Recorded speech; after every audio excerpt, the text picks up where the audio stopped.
할렐루야. 오늘도 우리와 함께한 모든 주의 백성들에게 주의 하나님의 큰 은혜가 가득하기를 주님의 이름으로 축복합니다. 오늘 특별히 교회가 행사가 있어서 강단에 꽃을 놓다 보니까 한편으로는 이렇게 안 받쳐주는 얼굴이 꽃이 카바해서 참 좋고, 또 한편으로는 그나마도 얼굴을 안 쳐다볼 것 같아서 좀 안타깝고, 꽃은 한 번만 보시고 저를 봐주시기를 바랍니다. 주의 은혜가 가득하길 주의 이름으로 축복합니다. 요즘 캄보디아가 시끌벅적합니다.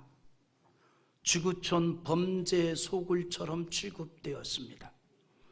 중국의 거대 범죄 조직이 캄보디아에 거점을 두고 많은 사람들을 납치, 감금을 하며 각종 범죄에 이용을 하고 있습니다. 여기에 우리나라 젊은이들도 상당수 범죄에 가담을 했고, 또한 꼬임에 빠져서 납치를 당하기도 하고, 시키는 대로 온라인 사기, 인신매매, 감금, 자금 세탁 등의 각종 범죄를 저지르고 있습니다. 특히 가장 주도적인 범죄를 저지른 프린스 그룹은 회장이 아주 젊은 37세 중국인입니다. 범죄로 일으킨 자금이 얼마나 많기에 프린스 그룹이 가지고 있는 자금 중 우리나라 은행에 예치된 금액만 950억입니다. 얼마 전에 이 캄보디아에서 범죄를 저지른 피의자들을 우리가 특별기로 송환해 왔지만, 그러나 그곳에는 정작 귀국을 하지 못한, 그리고 그 지옥 같은 곳에서 탈출을 기대하는 한국인 피해자들이 많게는 2,000명 정도가 아직 감금되어 있는 것으로 여겨지고 있습니다. 우리의 젊은 청년이 폭행을 견디지 못하고 죽음을 당하는 일까지 있었습니다. 급기야 정부는 캄보디아에 대해서 여행 주의보를 내렸고, 캄보디아 시아누쿠비를 여행 금지 지역으로 지정을 했습니다. 그 땅은 죄악의 땅이고 위험한 땅이니 들어가지 말라는 거예요. 그런데 여러분, 곰곰이 생각해 봅시다. 사실은 캄보디아 땅이 문제가 아니라 그 땅에서 범죄를 저지르고 있는 사람이 문제입니다. 땅이 문제가 아니라 그 땅에서 범죄를 저지르는 사람이 문제라는 겁니다. 탐욕에 빠진 사람이 각종 범죄를 저지르는 그 일들이 문제인 겁니다. 사람은요, 지옥 같은 장소도 천국으로 만들 수가 있고, 반대로 천국 같은 장소도 지옥으로 만들 수 있습니다. 어떤 사람이 가면 평화로운 장소가 되는가 하면, 어떤 사람이 가면 다툼과 전쟁 같은 장소로 만들어버리는 희한한 재주를 가진 사람들도 있습니다. 우리 사랑하는 성도들이 머무는 그곳은 화평과 평화와 기쁨과 은혜가 되는 장소가 되기를 기대합니다. 그래서 사람으로 인하여 지옥이 되기도 하고 천국이 되기도 한다는 거예요. 여러분, 그래서 사람의 생각과 가치가 정말 중요한 거예요. 그 사람이 가지고 있는 가치관이 세상을 지옥 같은 고통과 절망으로 만들기도 하고 천국 같은 아름다운 땅으로 만들 수도 있는 겁니다. 캄보디아에 진출하여 범죄를 저지르고 있는 범죄자들은 비인간적인 행동을 하면서도 돈을 벌 수만 있다면 얼마든지 모든 걸 해도 된다라고 하는 생각을 가졌기 때문에 사람의 목숨을 빼앗고 수많은 사람들의 삶을 처절하게 밟으면서 사기를 쳐 돈을 벌어들이는 겁니다. 가치관의 문제예요. 우리가 또 이런 말도 있지요. 사흘 굶어 도둑질하는 사람 없다 그러는데 우리 하나님의 백성들은 사흘이 아니라 30일을 굶어도 그냥 굶어 죽어야 됩니다. 이런 이야기를 할 때는 아멘이 뱃속에서부터 깊이 나와서 크게 아멘이 돼야 돼요. 할렐루야. 하나님의 백성이기 때문에, 하나님의 백성이기 때문에 여러분, 만약에 사람의 가치관이 돈이 제일이고 돈만 벌을 수 있으면 무슨 짓이든지 어떤 악한 일도 할 수 있다라는 생각을 가진 사람이 만일 세상에 가득하다면 어떻게 되겠습니까? 이 땅이 지옥 같은 땅이 될 겁니다. 하지만 이 땅에는 그런 파렴치한 자들만 있는 것이 아니라 다른 사람들과 사회를 위해서 화합을 할 뿐만 아니라 자신을 희생하는 사람들이 있습니다. 그들이 있기에 이 세상이 그래도 소망이 있어 보이는 거예요. 예수님께서 말씀하신 썩어지는 밀알같이 희생적으로 살아가는 사람들이 있기 때문에 희망이 있는 겁니다. 이처럼 한 알에 썩어지는 밀알처럼 살아가는 사람들을 보면 공동적인 게 있습니다.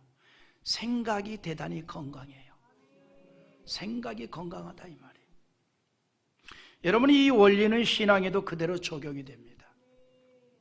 만일 이 땅의 모든 그리스도인이 예수님의 희생에 대해서 나와는 전혀 상관이 없다는 듯이 생각을 하고 희생 없는 신앙만을 말한다면 복음이 전해질 수도 없고 진리가 개성되거나 교회가 세워질 수도 없을 겁니다. 우리는 기억합시다. 영광을 얻을 때에 골고다 언덕의 십자가를 생각해야 하고 풍부할 때에 빈곤한 자를 생각해야 하고 기쁜 일을 당할 때에 슬픔이 있는 사람도 잊지 말아야 합니다. 이것이 바로 하나님의 은혜 안에서 살아가는 사람들의 모습입니다.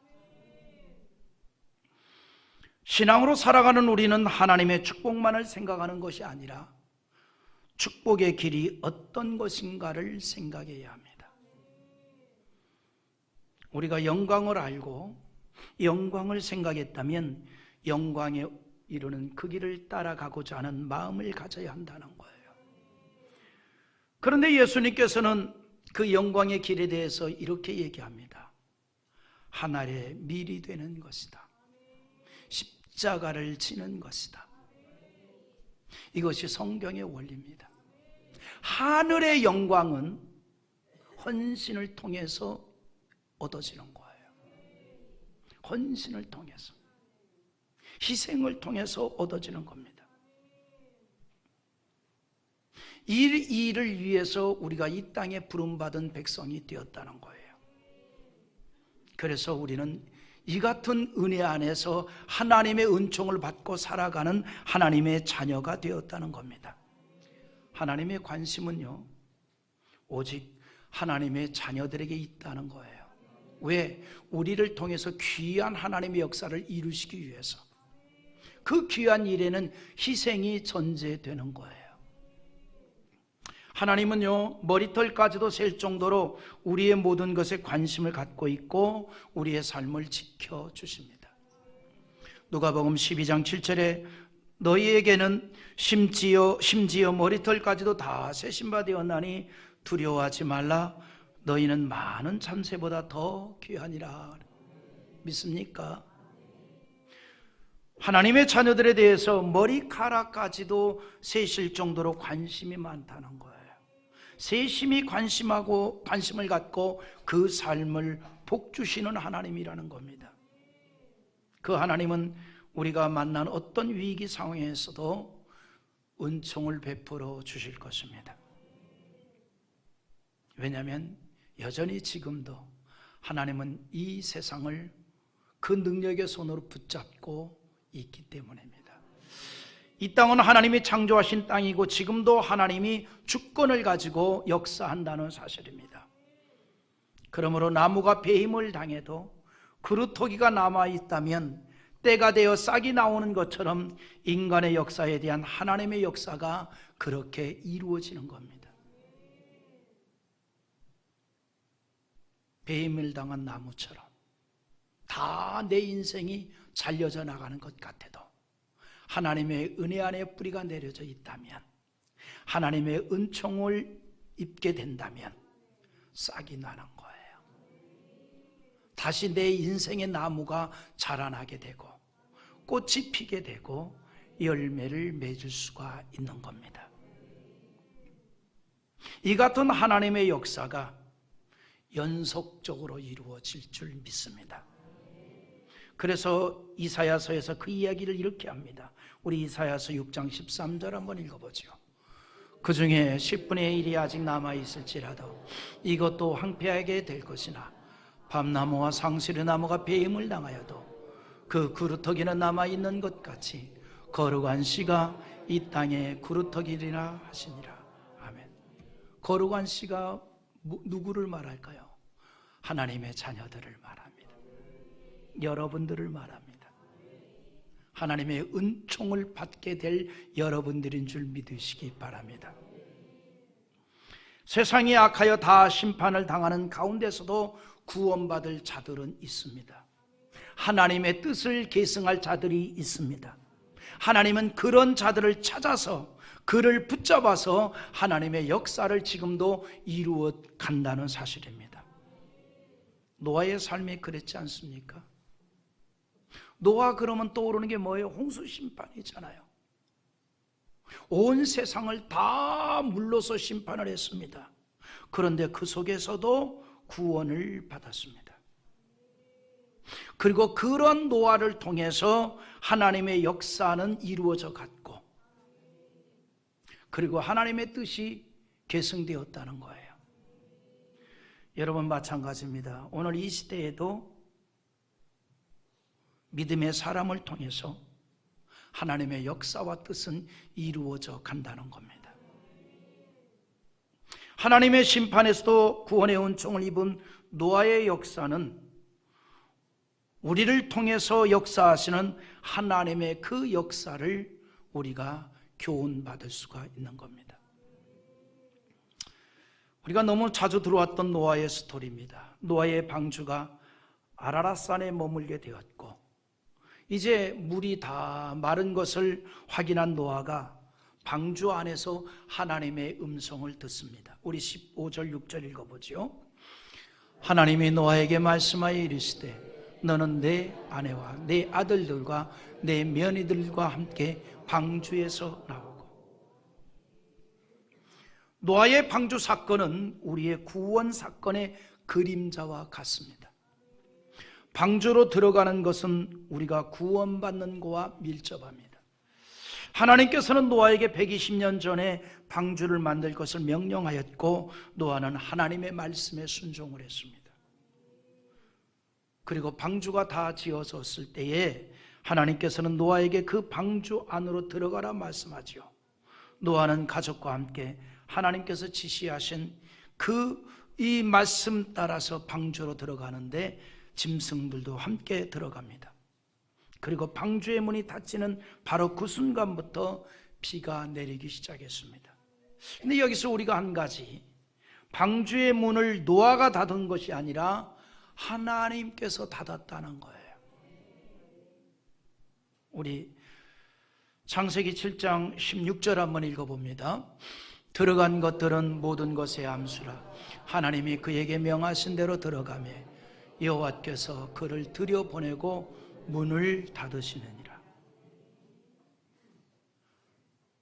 노아가 스스로 들어간 줄 알았더니, 노아가 암수 한 상씩을 끌고 방주로 들어간 줄 알았더니 하나님 여호와께서 들여보내고 하나님 여호와께서 그 문을 닫았답니다. 내가 예수 믿는 줄 알았더니 하나님이 믿게 했다는 거예요. 내가 교회에 온 줄 알았더니 하나님이 등을 떠밀어서 예배당에 온 거예요. 여러분, 이 자리에 앉아 있다는 건 놀라운 일입니다. 하나님의 은총을 받았다는 증거예요. 여러분이 이 주일 예배를 함께 드린다는 이 사실 자체가 하나님의 은총을 받았다는 것을 말해주고 있는 겁니다. 이처럼 방주의 문을 닫으시는 이가 하나님이신데 구원의 문을 닫으시는 이가 하나님이에요. 은혜의 문을 닫으시는 이가 하나님이에요. 아멘입니까? 구원의 문이 항상 열려 있는 것이 아닙니다. 은혜의 문이 항상 열려 있는 것이 아닙니다. 다 때가 있어요. 닫힐 때가 있다는 겁니다. 닫힐 때가. 성경은 우리에게 이렇게 말합니다. 세상의 모든 것은 다 때가 있다. 다 때가 있어. 은혜 받을 때가 있습니다. 구원 받을 때가 있습니다. 믿음으로 열심히 살아볼 때가 있는 거예요. 직분을 맡아서 충성하는 것도 다 때가 있는 겁니다. 천국의 문도 닫힐 때가 있어요.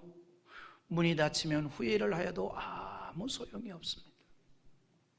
누가복음 13장 25절 한번 읽어보겠습니다. 집주인이 일어나 문을 한번 닫은 후에 너희가 밖에 서서 문을 두드리며 주여 열어주소서 하면 그가 대답하여 이르시되 나는 너희가 어디에서 온 자인지 알지 못하노라 하니. 문이 닫힌 때가 있다 이 말이에요. 우리가 신앙생활 할 때에도 은혜의 문이 닫힐 수도 있는 거예요. 그래서 주께서 은혜 받을 기회 주실 때 은혜를 사모하고, 할렐루야, 일할 수 있는 기회를 주실 때 일하는 거예요. 노아는 하나님의 말씀대로 다 순종을 하였고 방주로 들어갔으며 문이 닫히고 나자 바로 심판이 되는 비가 내렸습니다. 다시 말해서 노아는 심판에서 구원을 받은 것입니다. 우리가 구원받는 게 바로 똑같습니다. 내가 잘나 구원받는 거 아니잖아요. 내가 바르게 살아서 예수 믿는 거 아닙니다. 하나님의 은혜입니다. 하나님의 은혜. 내가 예수를 믿는 그 순간 우리의 이름이 생명책에 기록이 되어져 있습니다. 노아는 방주에 들어감으로 심판에서 구원을 받았습니다. 방주에서 산다는 것은 구원의 삶을 말합니다. 그러나 방주의 삶이 구원의 완성은 아닙니다. 방주 안의 삶은 구원의 과정일 뿐 완성은 아니었다는 겁니다. 그럼 완성이 뭐냐? 구원의 완성은 방주에서 나오는 거예요. 이게 구원의 완성이에요. 하나님의 때가 되니 비로소 하나님께서 노아에게 뭐라고 얘기하냐면 방주에서 나와라 그래요. 그리고 노아를 축복을 합니다. 이 축복의 내용이 어디에 나오냐면 창세기에서 아담에게 했던 내용 똑같이 노아를 축복합니다. 아담에게 하셨던 축복을 다시 확인을 시켜주는 거예요. 우리 17절 한번 읽어보겠습니다. 너와 함께한 모든 혈육 있는 생물 곧 새와 가축과 땅에 기는 모든 것을 다 이끌어내라. 이것들이 땅에서 생육하고 땅에서 번성하리라 하시매 아멘. 생육하고 땅에서 번성하리라는 이 말씀은 앞에서 말씀드린 대로 아담과 하와에게 죄가 없을 때 그를 향해서 하나님께서 주신 축복의 메시지였습니다. 생육하고 번성하라, 땅에 충만하라. 하나님께서 주신 축복의 원리입니다. 하나님은 에덴 동산에서 주신 축복을 노아의 홍수가 끝난 직후 다시 상기시켜 주셨습니다. 그런데 참으로 놀라운 것은 방주 안에서는 질병이나 죽는 일이 없었다는 거예요. 방주 안으로 들어간 사람이나 짐승이 그대로 다 나왔습니다. 하나님의 보호가 그 안에서 있었다는 거예요. 우리 18절과 9절 한번 또 읽어보죠. 노아가 그 아들들과 그의 아내와 그의 며느리들과 함께 나왔고 땅의 동물 곧 모든 짐승과 모든 기는 것과 모든 새도 그 종류대로 방주에서 나왔더라. 아멘. 방주 안에 있는 동안에 한 사람도 한 마리의 짐승도 병들거나 죽지 않았고 또 그 누구도 예외 없이 방주 밖으로 나올 수 있었다는 거예요. 완전한 구원을 받은 겁니다. 완전한 구원. 이처럼 하나님의 구원은요, 완전한 구원입니다. 완벽한 구원이라 이 말입니다. 하나님은 방주 안에 있는 노아와 그의 가족과 동물들을 지켜주셨고 구원해 주었습니다. 노아가 지은 방주는 믿음의 상징이고 순종의 결과물이라 할 수 있습니다. 그리고 하나님께서는 그 방주를 구원을 위한 방편이 되도록 하였습니다. 그 방주는 영적 의미가 있습니다. 방주는 구원받을 인생을 품은 하나님의 품 안입니다. 그리고 하나님께서는 그의 품 안에 있는 주의 백성을 눈동자같이 지켜주십니다. 우리가 받고 있는 은총인 줄 믿으시기 바랍니다. 노아가 방주를 세워서 하나님은 그 방주를 통해서 구원의 방편을 삼았듯이 하나님은 이 땅에 교회를 세우시고 교회를 통해서 하나님의 구원의 역사를 이루시는 것이고, 노아가 방주를 일평생 말씀대로 지었듯이 우린 일평생 교회를 중심으로 신앙생활을 하는 것이고, 일평생 내가 힘이 닿는 때까지 주의 이름으로 충성을 하는 것이고 헌신을 하는 거예요. 할렐루야. 여러분들이 다 그래서 이 시대에 노아이기를 기대합니다. 주의 말씀에 충성하여 방주를 짓듯이 주의 말씀에 충성하여 교회를 든든히 세워 갑시다. 아멘입니까? 여러분, 교회라고 하는 것은 목사가 만들어가는 게 아니에요. 충성하는 성도들이 만들어가고 세워가는 거예요. 이 일을 위해서 우리가 직분을 맡기는 것이고, 또 직분을 맡아서 그 직분이 부끄럽지 않도록 충성하는 거 아니겠습니까? 그런 자들을 하나님께서 눈동자같이 지켜주십니다. 우리 신명기 32장 9절과 10절 한번 읽어보겠습니다. 여호와의 분깃은 자기 백성이라. 야곱은 그가 택하신 기업이로다. 여호와께서 그를 황무지에서 짐승이 부르짖는 광야에서 만나시고 호위하시며 보호하시며 자기의 눈동자같이 지키셨도다. 아멘. 하나님은 짐승이 부르짖는 광야에서 그 자녀를 만나 주셨듯이 광야 같은 이 세상에서 우리를 만나 주십니다. 호위하여 주십니다. 눈동자와 같이 지켜주시는 줄 믿으시기 바랍니다. 다윗은 그러나 하나님의 은혜를 경험했습니다. 그러므로 시편 17편 8절에서 나를 눈동자같이 지키시고 주의 날개 그늘 아래 감추사라고 고백을 하고 있습니다.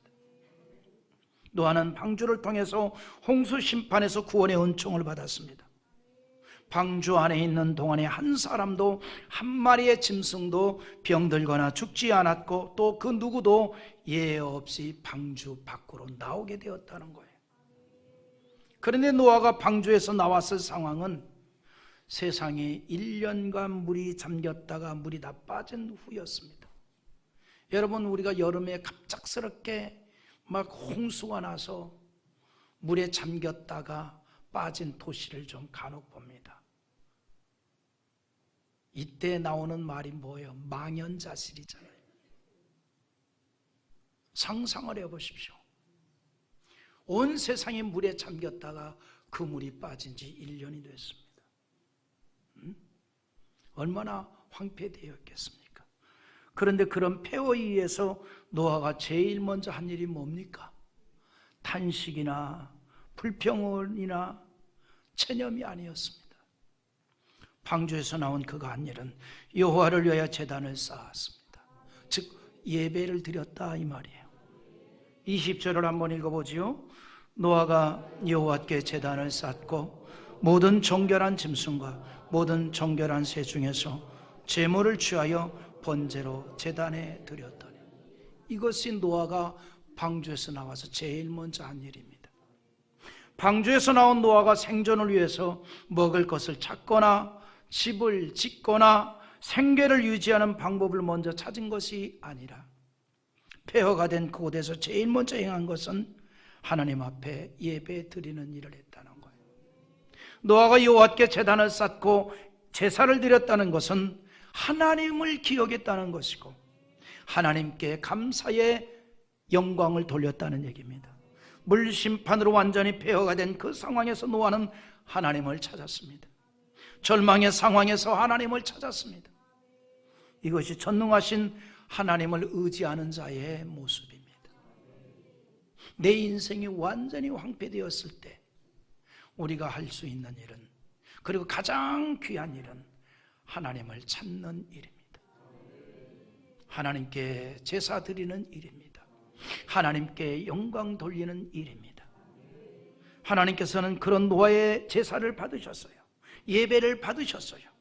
그리고 그 예배를 통해서 하나님의 약속을 받게 되었는데 21절입니다. 또 같이 읽어봅니다. 여호와께서 그 향기를 받으시고 그 중심에 이르시되 내가 다시는 사람으로 말미암아 땅을 저주하지 아니하리니 이는 사람의 마음이 괴가는 바가 어려서부터 악함이라. 내가 전에 행한 것 같이 모든 생물을 다시 멸하지 아니하리니. 할렐루야. 뭐라고 얘기합니까? 하나님께서 그 향기를 기쁘게 받으셨다 그랬습니다. 노아의 예배는 하나님께서 받으셨습니다. 그의 예배가 하나님께 받으셨다는 것은 하나님의 응답을 말하고 있는 거예요. 그래서 여호와께서 그 향기를 흠양하시고 그 중심에 이르시되 내가 다시는 사람으로 인하여 땅을 저주하지 아니하리라고 하는 음성을 듣게 됩니다. 이처럼 하나님은요, 그를 찾는 자를 외면하지 않습니다. 그래서 우리는 어떤 절망의 상황에서도 제일 먼저 하나님을 찾는 자 되기를 바랍니다. 하나님을 찾으십시오. 하나님께 예배하기를 즐겨하십시오. 하나님의 은총이 우리의 삶에 나타나게 될 것입니다. 하나님의 응답을 받은 노아는 이 땅에서의 삶의 원리를 깨닫게 되었습니다. 이 땅에서 삶의 원리가 무엇입니까? 22절의 말씀대로 이 땅은요, 심는 것과 거두는 것과 추위와 더위와 여름과 겨울과 낮과 밤이 있다는 거예요. 우리 한번 읽어보겠습니다.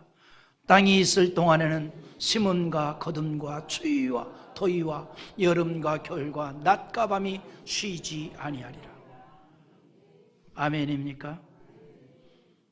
우리의 인생이요, 심을 때가 있으니 거둘 때가 있고 추울 때가 있으니 더울 때가 있습니다. 항상 잘 되는 것도 아니고 항상 그렇다고 고난만 있는 것도 아니고, 그래서 우리가 잘 될 때 자만하지 아니하고 안 되었을 때 절망하지 말자는 거예요. 우리의 삶은 나의 의도와 계획대로 되는 것이 아니라 선하게 인도하시는 하나님의 경륜 속에 있기 때문에 우리가 할 수 있는 일은 감사의 노래와 제사를 지내는 일입니다. 여기에 하나님의 은총이 있습니다. 노아가 건립한 방주는 하나님에 대한 믿음이고 신앙적인 순종이었습니다.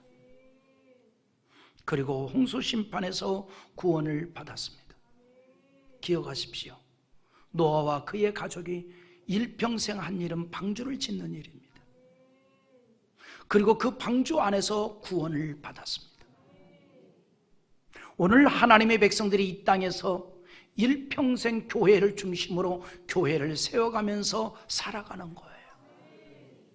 이것이 이 땅에서 살아가는 하나님의 자녀들의 삶의 의미입니다. 여기에 하나님의 은혜가 있고 은총이 있고 기적이 있습니다. 그거를 노아가 깨달았기에 방주에서 나오자마자 즉시 하나님 앞에 감사의 제사를 드린 겁니다. 지금도 구원받은 그리스도인의 신앙적인 삶은 예배를 통해서 보여주고 있습니다.